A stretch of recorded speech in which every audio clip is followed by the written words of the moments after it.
جب تک ہم نیکی حاصل نہیں کرتے تب تک ہمارے ساتھ نیکی ہوتی. ہم نے بڑے لوگ دیکھے ہیں، بس میں چڑھتے ہیں تو بزرگوں کو جگہ دیتے ہیں، ان کی عزت بڑھ جاتی ہے، ان کے وقار میں اضافہ ہو جاتا ہے. جب آپ کسی کو آسانی دیں گے نا، ہم آسانیاں مانگتے ہیں، آسانیاں دیتے کوئی نہیں، تو جیسی کرنی ہے ویسی بھرنی ہے نا.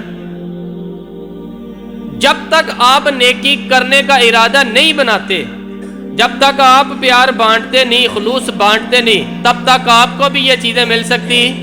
اس لیے میرے ساتھیوں، پہلے دینے کا پروگرام بنائے، پھر اللہ بھی تمہیں عطا فرمائے گا. تو جیسی نبی پاک صلی اللہ علیہ وآلہ وسلم نے ارشاد فرمایا، جو چاہتا ہے اس کی عمر اور رزق میں اضافہ ہو جائے تو وہ رشتہ داروں سے اچھا سلوک کرنا شروع کر دے.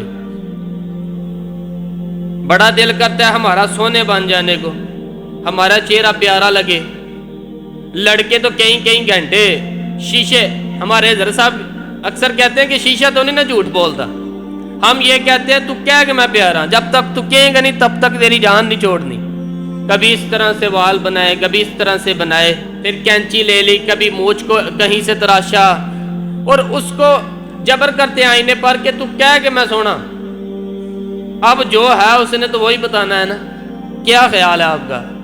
لیکن اگر خوبصورت لگنا ہو، خوبصورت بننا ہو، تو میرے نبی پاک نے طریقہ بتایا خوبصورت لگنے کا. حضور نے فرمایا جو میری حدیثیں یہاں پڑھے یہاں سنے، پھر ان کو یاد رکھے، پھر آگے بیان کر دے، فرمایا اللہ اس کے چہرے کو ہمیشہ چمکتا دمکتا رکھے گا.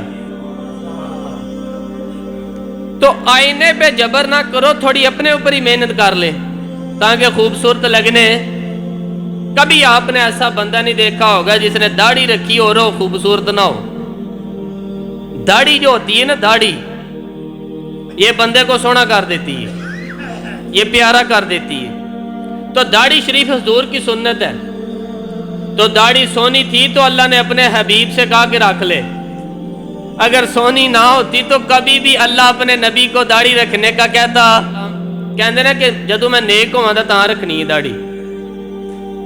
جدو میں کوئی بندہ نہیں اندر روٹی ادو کھانی جدو میں نیک ہوا تھا، ادو پہلے کھانی نہیں، اج تو بعد بھوک ہڑتال ہے، سارے گناہ چھاڑ کے کھانی. ملے کوئی بندہ تمہیں اس طرح دا؟ جی کوئی نہیں.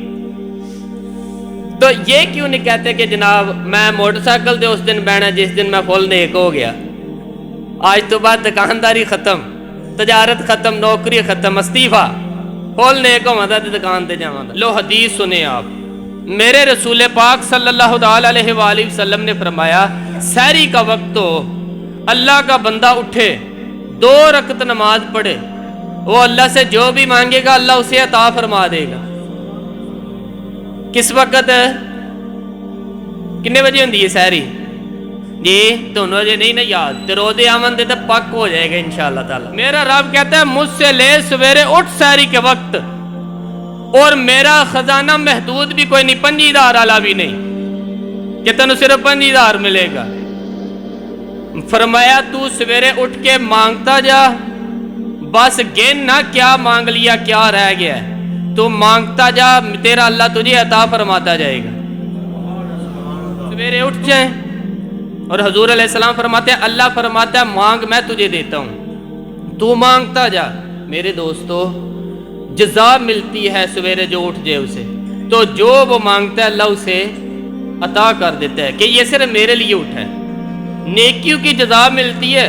حضور کی حدیثیں سنتا ہے نا تے چہرہ بھی چمکنے. امام شافعی کے پاس ایک بندہ ہے، کہنے لگا میرا حافظہ بڑا کمزور ہو گیا، جو بات کرتا ہوں بھول جاتی ہے، دعا کر دے.